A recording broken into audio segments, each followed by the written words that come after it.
Welcome to NFL World, where NFL starts and ends. I'm your host, Jacob. And let me get this upcoming here. And we didn't do a show on Monday because of the lack of news, and I didn't want to do two shorter shows. So we're just going to do one long show. And obviously, we've talked exhaustingly about what happened on the What a Play podcast. But go check that out. What a Play podcast on Spotify, on Rumble, on everything that you can find it on. But we talked about the Cowboys and Giants, with the Cowboys winning the game 20-15. Look, I saw things people said like, "Oh, this game wasn't interesting. Not a lot of points scored. Dallas should have won by more." And I don't disagree that they should have won by more. I don't disagree with any of that. I disagree with the fact that you're saying Thursday night games aren't fun because they're not. They never have been. This wasn't a fun game. Thursday nights are brutal games. They always have been. You're not going to see just complete game with there's no penalties thrown. One side is not dominating, and like that's just the way it is. And even though it didn't look that way on the score sheet, it's the truth. Like there was one side dominating. Actually, it was the Giants. Look at the time possession. Look at the yards. Look at everything that you can look at. It says, okay, yeah, they had the ball the most time. They ran those plays. They did all this. It was the Giants. They just didn't win. Now, again, I think we've talked about this before. When you're a team on a Thursday night, this is what happens. On a normal Sunday to Sunday week, you have Monday and Tuesday, you don't practice. You're in the building, watching film, learning what you're probably going to do for the week. But Wednesday, Thursday, you actually practice. Friday, Saturday, hold on a second here. Friday, Saturday, you do what is called a walkthrough, which is basically this is what we plan on running. Let's go through it. That's what they do. And then on Sunday, you go play, or Saturday, you'll get on a plane, fly, or on a bus to your hotel, whatever, to go and play a game. If you play on a Monday, you don't practice until that. If you play on a Monday after playing on a Sunday, you won't practice until Thursday. You'll practice Thursday, you'll practice Friday, you'll walk through also on Sunday. You'll have a walkthrough on Sunday. That's how that works. Then the following week, you'll get back to the building on Tuesday, Wednesday, Thursday practice, Friday, Saturday walkthrough, play on Sunday.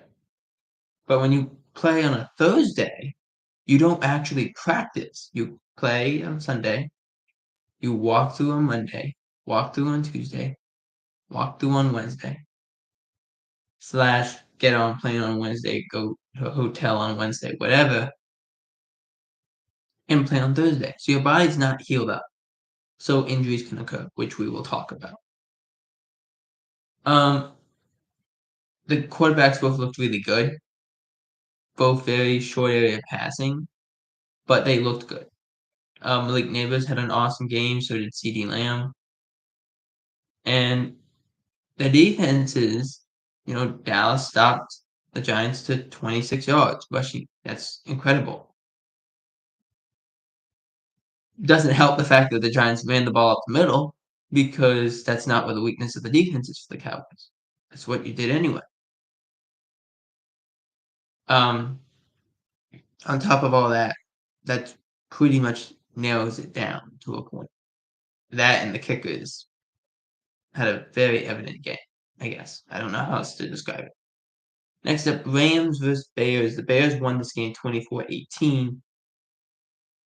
And I gotta be honest with you, when I got to Sunday, I was like, why did I take the Bears to win?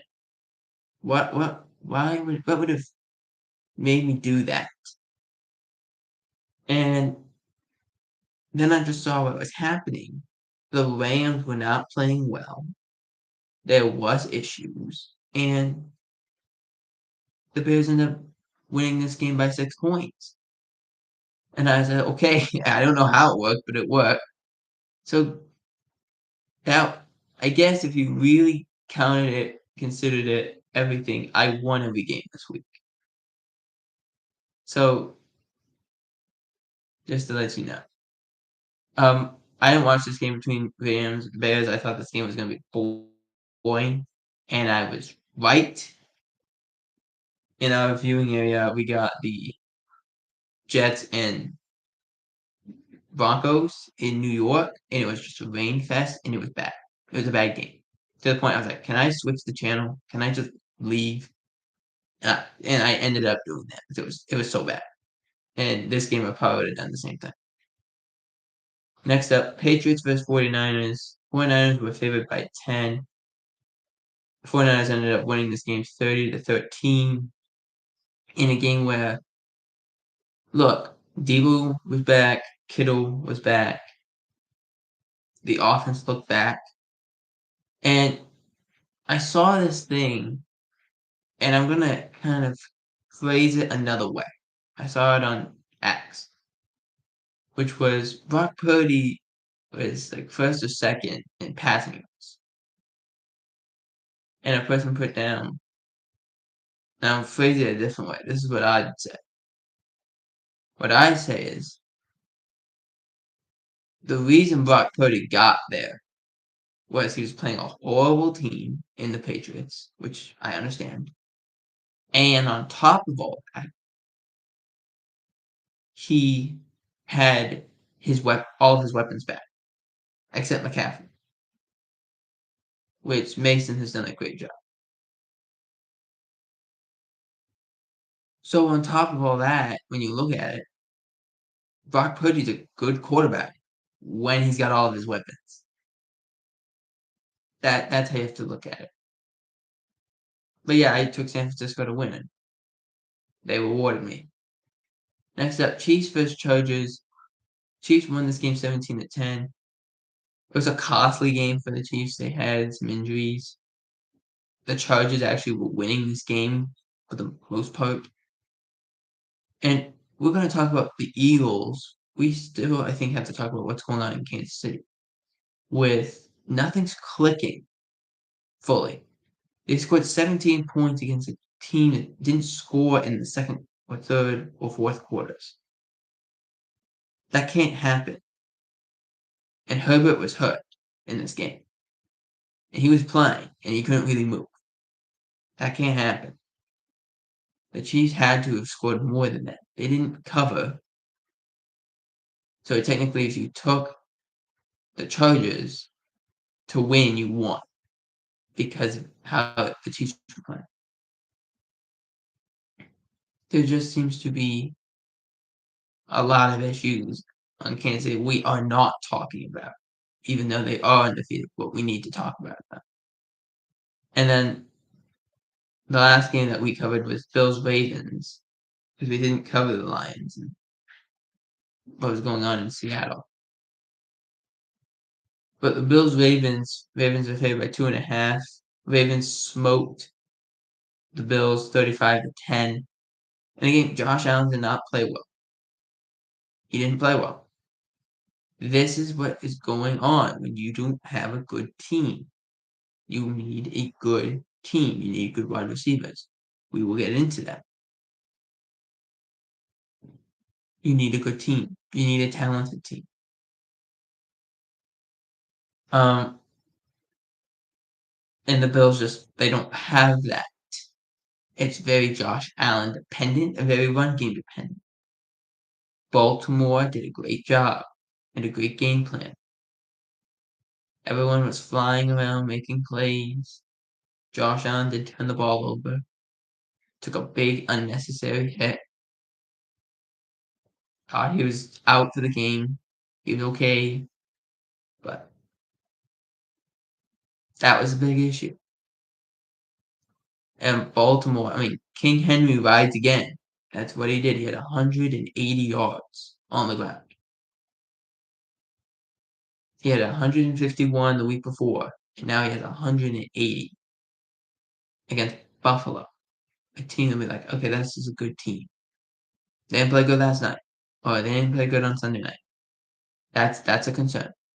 If I'm Buffalo, is King Henry had a first of all, I think he had the longest run in Ravens history, but the longest run in Derrick Henry's history, which is kind of fascinating. It's like the third longest run in his career. Um, it's a problem. It's a problem, and I think Baltimore, they're going to be interesting to see all year round, see what happens. So at after Sunday's games, we had like, okay, who got injured, who got this, what happens. But I stepped aside that because this happened starting on Monday, really only got in the wavelengths on Tuesday. So on Monday, I think it was Monday afternoon, Coach Pierce liked a tweet, accidentally liked a tweet, or a post on Instagram of Davante Adams should be traded because they don't know how to use it. Okay, happens, I guess. Not always, but happens. And then Davante came in to the building on Monday after the game against the Browns and said, "Look, I prefer to be traded. I don't want to be." Now, if you recall, when Davante was traded last time, it was because he wanted to be with near his family and with Derek Carr. Now Derek Carr is no longer here. His family's still there, but Derek Carr is no longer there. And he's had different quarterbacks through that whole time. Adrian O'Connell, Gardner Minshew. Those are things he doesn't want to have to deal with. Stidham absolutely does not want to deal with these things. And different coaches on top of that. So he wants out. Where would he go? Well, I think, and this is my opinion, like obviously the Jets are a place, because Aaron's there. Makes sense. Pittsburgh, because they were in the Ayuk deal. Some people said Kansas City. That look, Al Davis, and some people say he'd be hitting the top of his casket. I'll go a step further. He will get out of that casket and get out of the dirt and purposely walk to that building and make sure it does not happen. He will not let it happen. If the football gods would not allow this to happen. And people ask, well, it would be considered unfair. That's the reason it won't happen. The NFL would step in. The NFL would be like, no, you're too overpowered already. You can't just go and get somebody like that. They would negate the trade, be like, nope, nope, not happening. It just won't happen. Which the NFL has stepped in before. It's not often, but that would be the case for sure. I want to end this because a report came out saying, the Jets, Steelers, and Cowboys, yada yada yada. I go a step further. What about Buffalo? What about Buffalo? They don't have a star wide. They have a star quarterback. They're in the playoffs every year. What about Buffalo? It's interesting.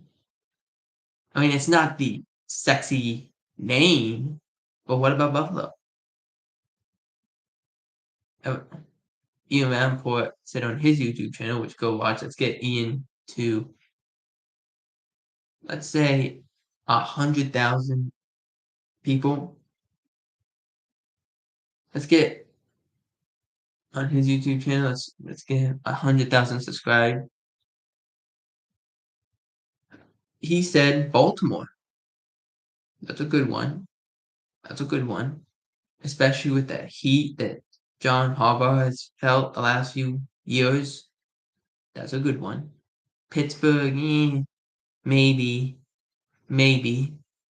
That would be interesting. But that's kind of where I'm looking from. Those are the teams I'd monitor. It could be New Orleans too, could be Philadelphia, but I think every team should be in on this. Every team that has a chance to go and be really good this year, or is making strides that, hey, we can make the playoffs and we could win our division, or we can go and go far if we have a guy like that, should be in on this deal, which is most of the league feels that way still. So I do it. I'm sure Davante has a place he wants to go or would like to go, but he walked into the building and said, "Look, I don't want to be here. I like to be traded." The Raiders didn't say no. Now again, this is not saying the Raiders won't say no. This is just saying they haven't said no. That they don't want to do it, but they're not against doing it. So look at it from that perspective. So yeah, those are the teams I watch for. Because the Cowboys, they'll give you the media coverage, but they have a good quarterback. They have a guy who's under contract. They have another good wide receiver on the other side. That could help. Um, Baltimore, Lamar Jackson, a great run game. They don't have a number one really.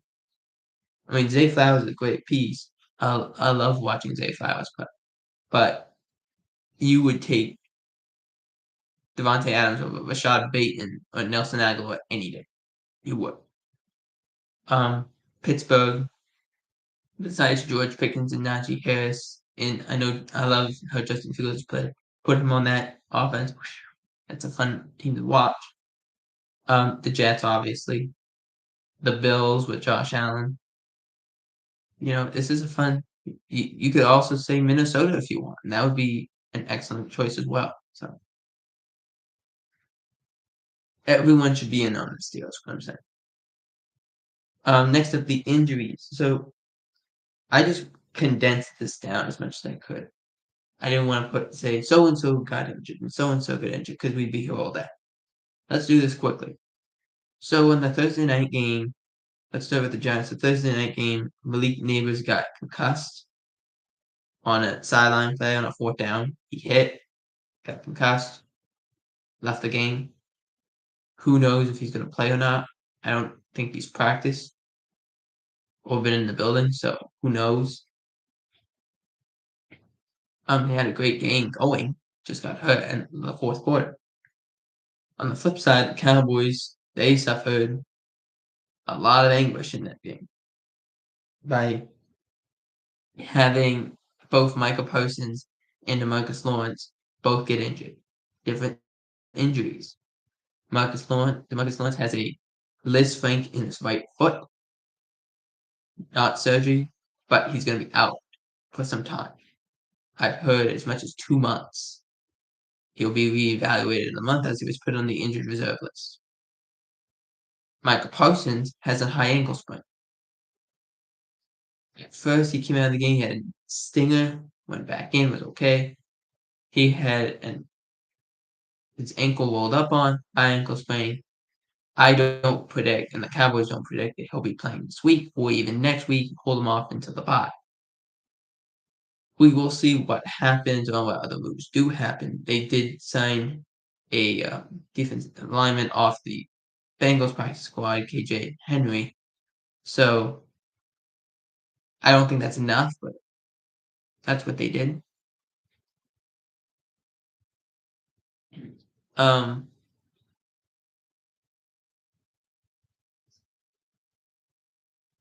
but those are two massive blows to really have to your defense because you don't get pressure any other way. That's so those are two big blows. Going to San Francisco, the Christian McCaffrey injury. So we talked about this. He had Achilles tendonitis. He went actually last week to Germany to go get treatment. And what was found out was he actually has Achilles tendonitis in both feet, in both legs. It's worse in the leg that he actually has it. The most he has it in is the reason. The most Achilles tendonitis he has is in the one leg that we knew about. But he has apparently in both legs. So it is a question of when he is going to play. He has said his timetable is November. So can Jordan Mason play up to this level of expectation for that long? He's still got a month to do that. That is a big question.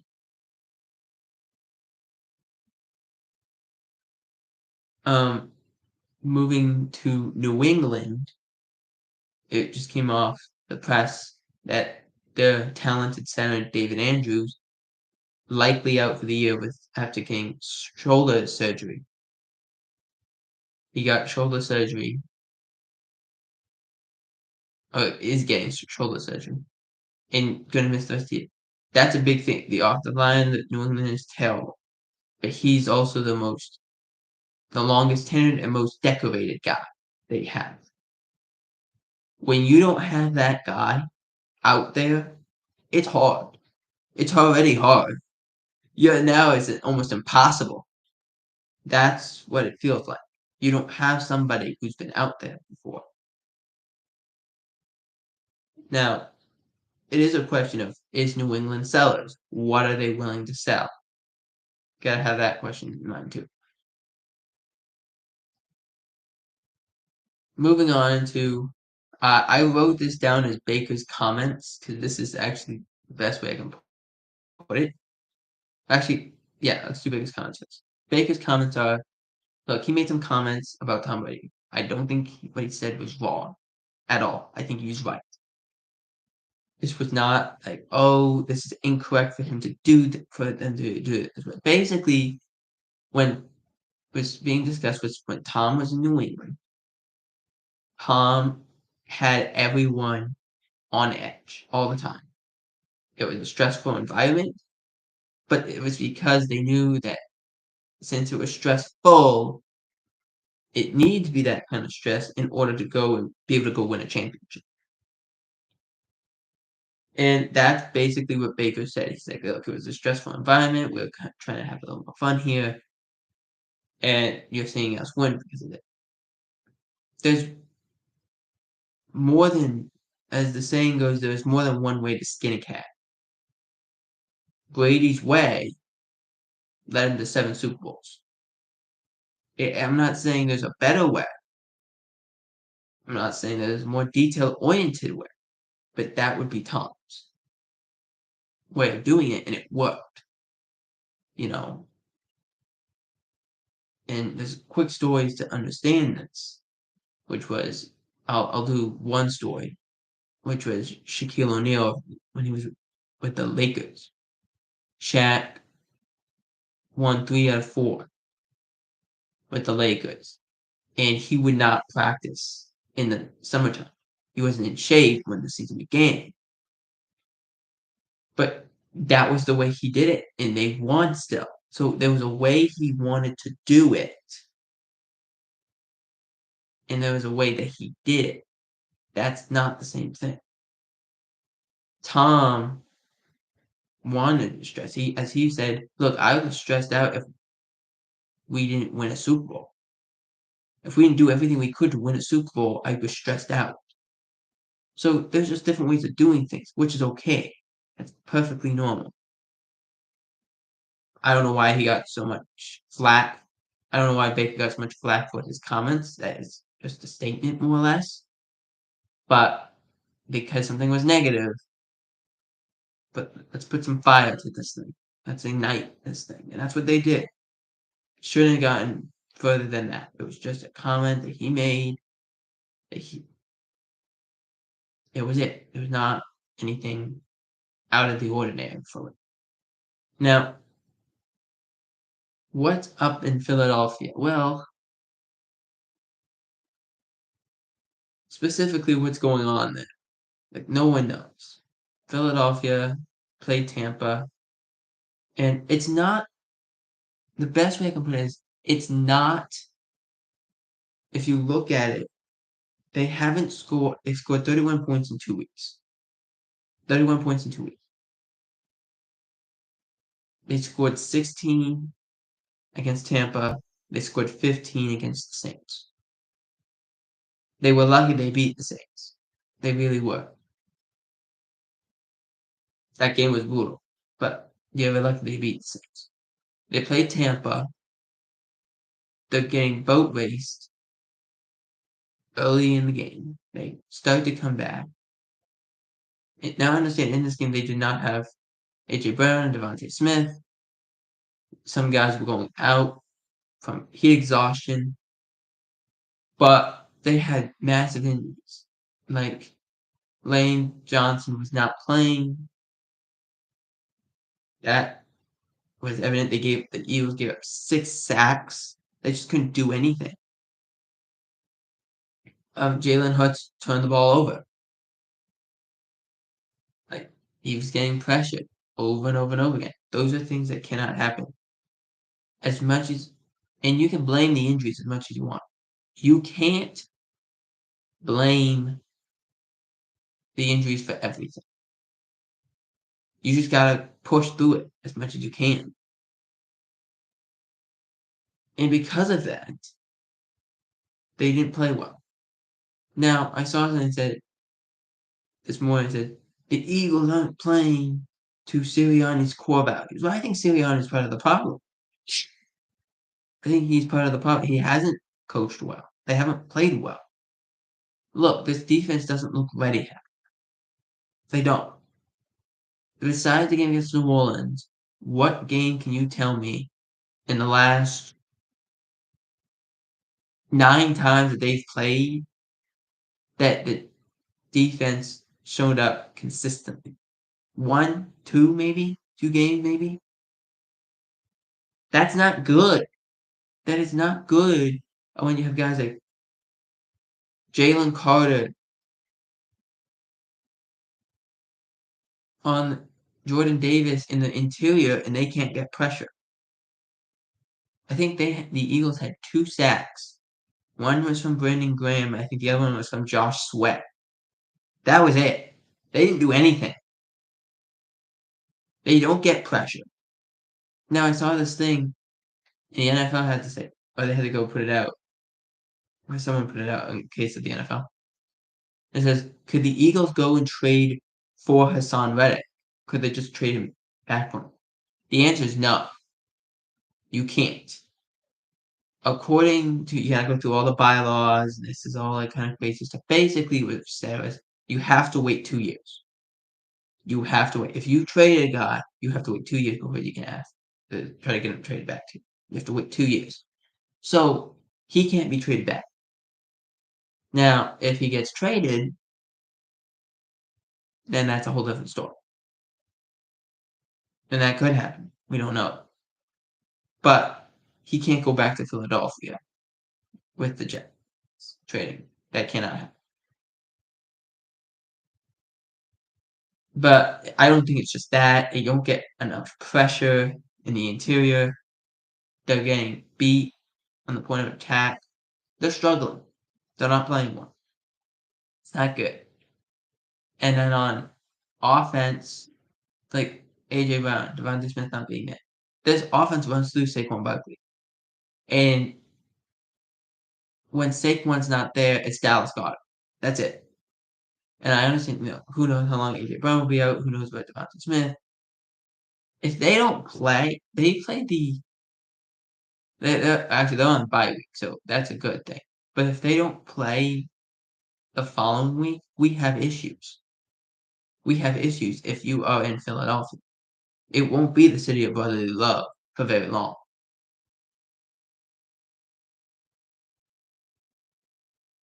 and then into week 5 we go. So the games we have the Ravens Bengals, we have the Bills Texans, we have the Dolphins Patriots, we have the Cardinals 49ers, we have the Cowboys Steelers on Sunday night, and we have the Saints and Chiefs on Monday night. So Ravens Bengals. This is a 1 o'clock game, which I found fascinating. 2.5 is going to the Bengals. They're not favored, they're underdog by 2.5. These games are rival games, they are close. I don't care. But I'm taking Baltimore to win in a shootout almost. This game will be 31-24. Baltimore. Next up, Bills versus Texans. +1 for the Texans. I think they bounce back. I don't think the Texans have played great. And I don't think the Bills played great. The Bills are going to have some interesting times against the Texans. This is where I think you missed having guys like Gabe Davis, Stephon Diggs, and stuff like that. And this is the Stephon Diggs revenge game. So I'm taking the Texans to win. It'll be a close game. I got it 24-17. Next up, Dolphins vs. Patriots. Patriots are favored in this game by 1 point. This is the battle of the horrible quarterback, I guess. I don't know how else to describe it. Dolphins again starting Snoop Huntley, and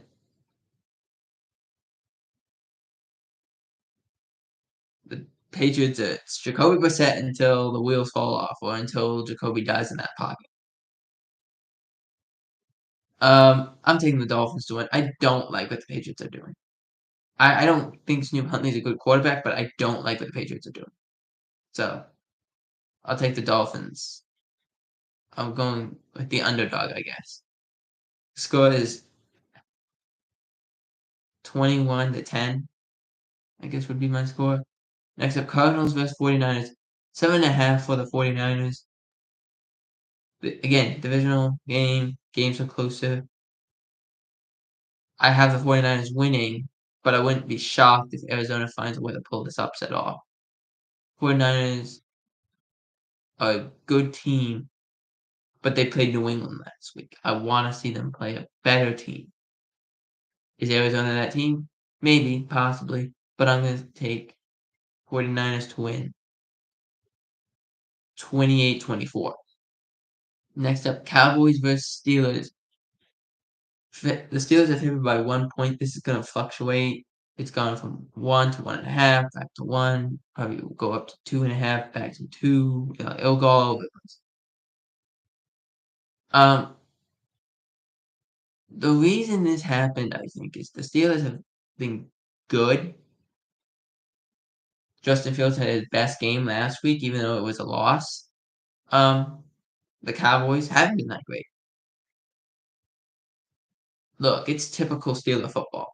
The offense won't do much. The defense will do a lot. That's what's going to happen. But with saying that, this is a game that the Cowboys should win. So I'm going to say the Cowboys win, but it's going to be a brutal game. It's not going to be high scoring. It's going to be one of those games of, what was that? Kind of thing. That will be your reaction. What was that? So I have it 24-21 Cowboys. And final game, which is Monday, game Saints versus Chiefs. Chiefs favored by 5. I'm concerned about how the Chiefs are going to deal with the speed aspect. That's my concern. And the fact that Chiefs are going to force feed Travis Kelce. So Travis should get some more opportunities. But I don't like what's going to happen here. So I'll take the Saints only because I don't know what the Chiefs are going to do on offense without Rashid Rice, which we didn't talk about, but basically Rashid Rice gets hurt in the game against the Chargers by Mahomes. It was an interception. The ball was thrown high. Hit Kelce. On the return, Rice punches the ball out. But Mahomes barrels in back first into Rice's knee. His knee goes straight when it's not supposed to be straight and bends in, and he's holding his knee. Now, I saw something say it was on ESPN. It was on the Pat McAfee show, actually. But it says, because the Chiefs haven't given the news out of, they're just saying all more tests are needed, which tells me, like, okay, if it's an ACL, they're not saying anything, or it's an ACL and or they think it's an ACL, but it's so blown up they can't fully see it, which reminds me more of the Ryan Jensen injury a couple years ago, where his knee blew up so badly, and every time they tried to look at it, they couldn't see anything because it was continuously blowing up, and they had to wait like I think it was like 2-3 weeks before they could fully answer the question. Which I think is what's going on. But I will say this: if you're a quarterback and you're gonna try and hit a guy, don't bail back first. Don't do that. Don't do that. Push him out of bounds. Okay, push him out of bounds. Don't go back first because that could happen to you, and that's what happened. So, with that being said, I take the Saints in a game 28-21. And that is the picks for week 5. Let me know in the comments section who you have winning in week 5. And also, how long will it be until Christian McCaffrey comes back and plays football? For NFL World, I'm Jacob Hubert. Out.